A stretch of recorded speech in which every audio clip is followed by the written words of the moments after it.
Salut à tous, j'espère que vous allez bien et on se retrouve aujourd'hui pour un nouveau tutoriel sur Cinema 4D où on va apprendre à faire l'explosion d'un objet en tissu pour laisser apparaître un autre objet qui va se situer en dessous. Donc dans le cas présent, on fera exploser une tête de mort un peu en cuir noir pour laisser apparaître un crâne en dessous. Donc en plus cet exemple pratique est tiré d'un projet d'une lyrics vidéo qui aura pour chanteur Mark Hunter de Chimera.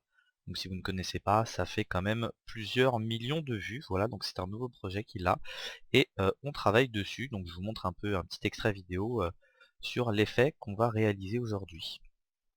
Donc voilà, avec un fond avec de la lumière volumétrique et du bruit. Donc on verra comment faire l'éclairage, gérer donc voilà les différentes lampes, l'angle. On verra comment s'occuper du crâne et puis du tissu autour. Comment faire cet effet d'explosion, comment faire que le tissu se déchire et que ce soit joli.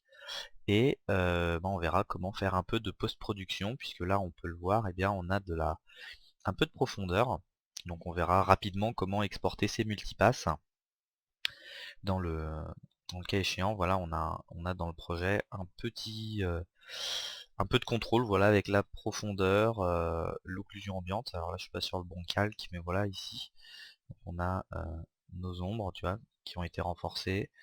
On a le calque de profondeur, voilà, qui est géré ici avec un plugin externe. Donc là, on voit qu'on n'a plus de flou. Et là, on a du flou. En fait, tout ce qui va se rapprocher de la caméra va être flou. Et à la fin, au contraire, c'est la tête qui va devenir floue. Donc on verra très rapidement comment faire ça. Je l'explique un peu dans tous mes tutos, mais bon, pour les nouveaux, voilà, ils vont pouvoir l'apprendre. Donc on va tout de suite commencer par Cinema 4D. Si vous n'avez pas de modèle de tête de mort, je pense que vous pouvez en trouver un sur internet. Voilà, il y en a en téléchargement libre sur plein de sites où vous pouvez, si vous êtes doué, vous amuser à le modéliser. Donc on va tout de suite passer dans notre Cinema 4D. Voilà, où j'ai mon modèle de tête de mort. Donc au niveau de l'éclairage, on va faire un truc assez rapide. Donc moi je vais créer deux plans en fait. Comme ça vous fait avoir vite fait quelques petites notions d'éclairage. Donc voilà, mon plan, je vais augmenter sa taille à 800.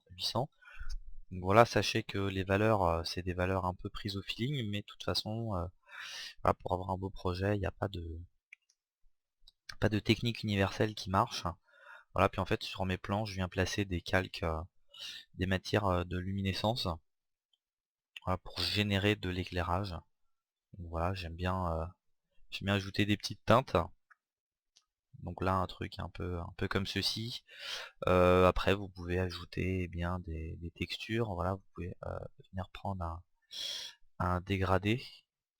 Alors voilà, je réduise un peu l'intensité de mon dégradé pour donner un peu cette impression là. Puis dans le dégradé, on peut changer les formes.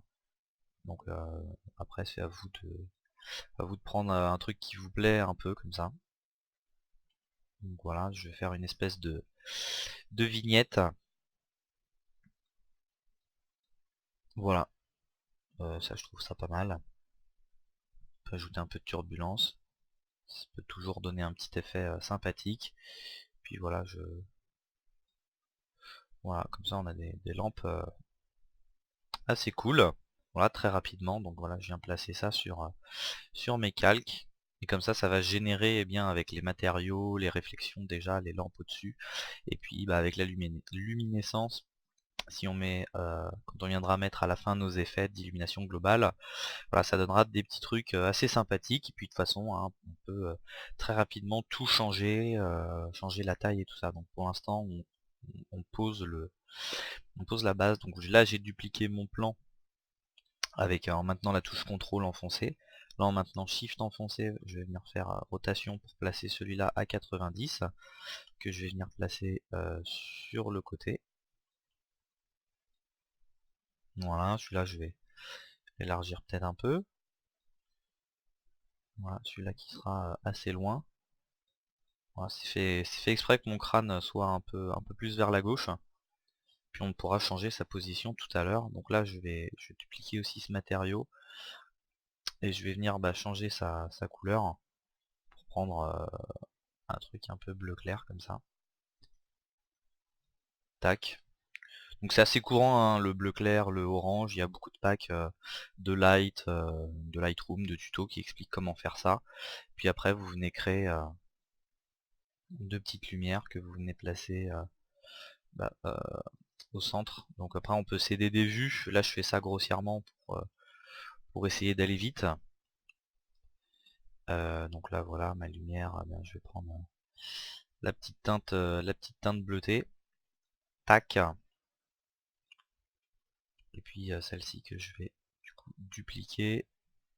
Tac, que je vais placer au-dessus.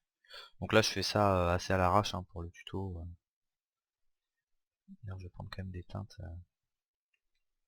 beaucoup plus légères.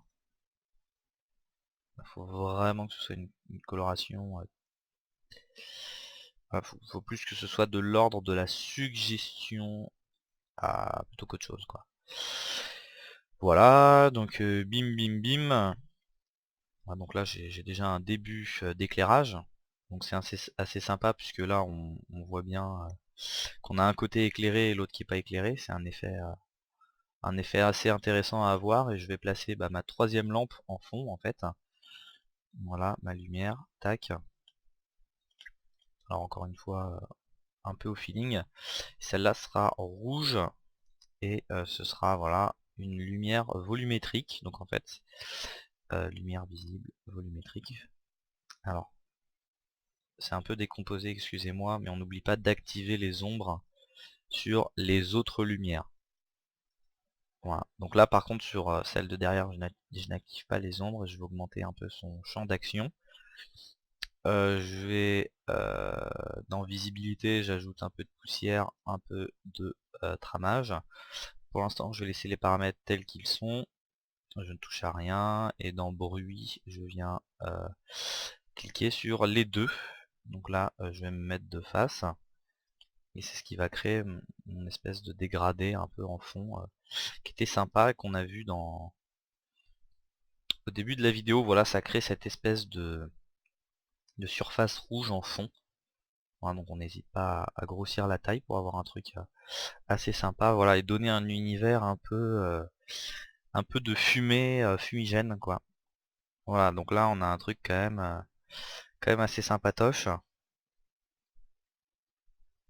Voilà, donc après ça vous pouvez les changer de place ou les masquer dans la vue. Voilà, donc propriété cinéma 4D, un petit rendu, vous enlevez la visibilité caméra, et là vous voyez au rendu ça ne s'affichera pas, mais toutefois eh bien on a toujours, voilà, je vais pas attendre 10 ans, voilà, donc là ça ne s'affiche plus mais on a toujours nos réflexions.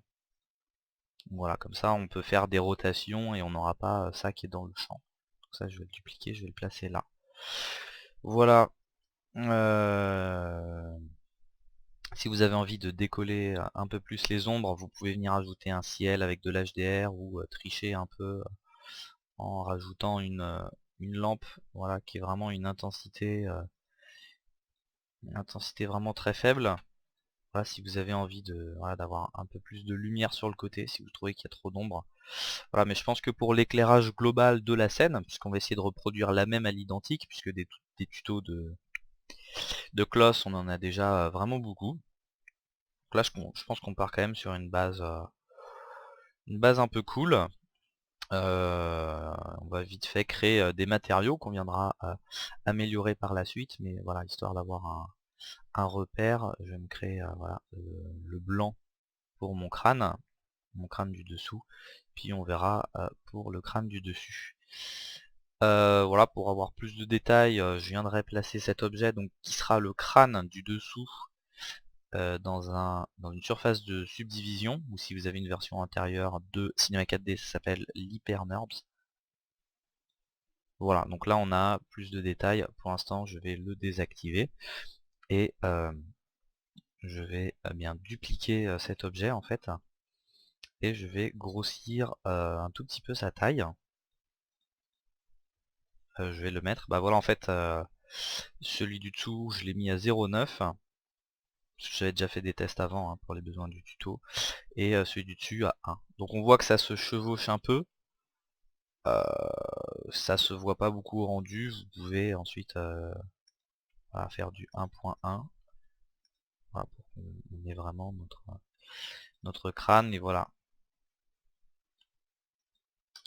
Voilà, donc là on a notre crâne supérieur qui sera le crâne bien un peu gris-noir. Donc là, encore une fois pour le repère, tac tac, je viens créer mon matos.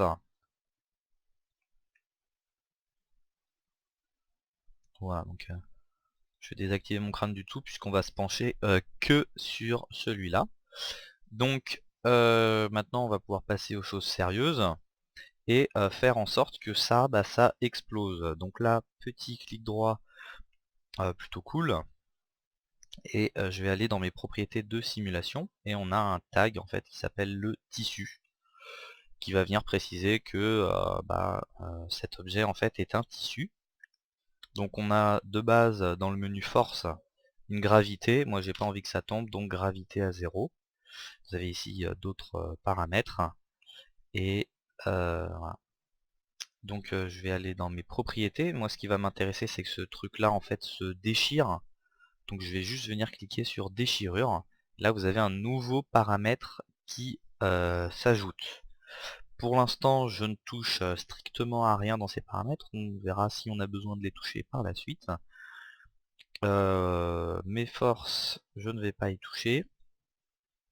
L'habillage, je ne vais pas non plus y toucher. Le cache non plus.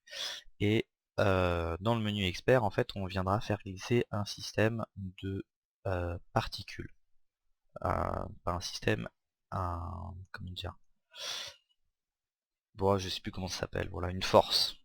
Voilà, donc là en fait je vais prendre bien la force d'attraction, qui peut être aussi une force de répulsion, si on lui met une valeur négative.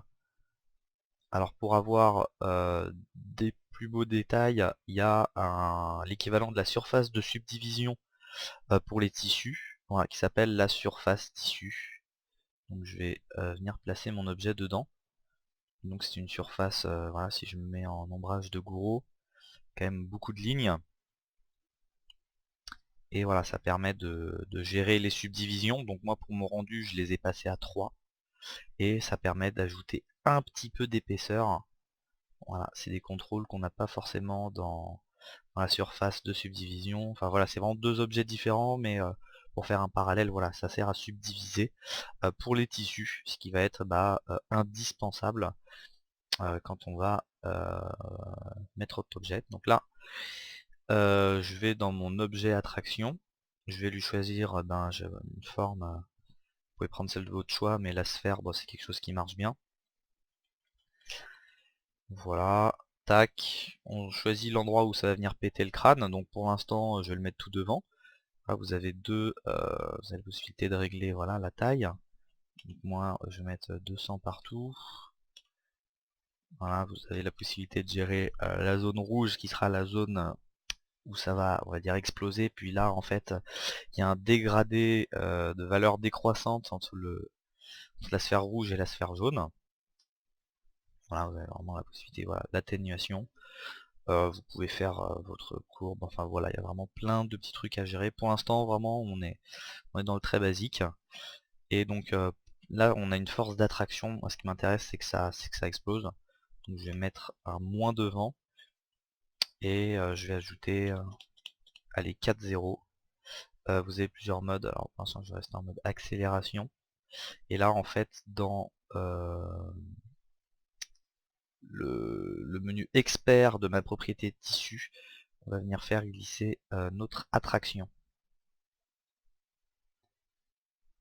Et voilà, si je lance une simulation, on voit que ça explose en fait. Voilà.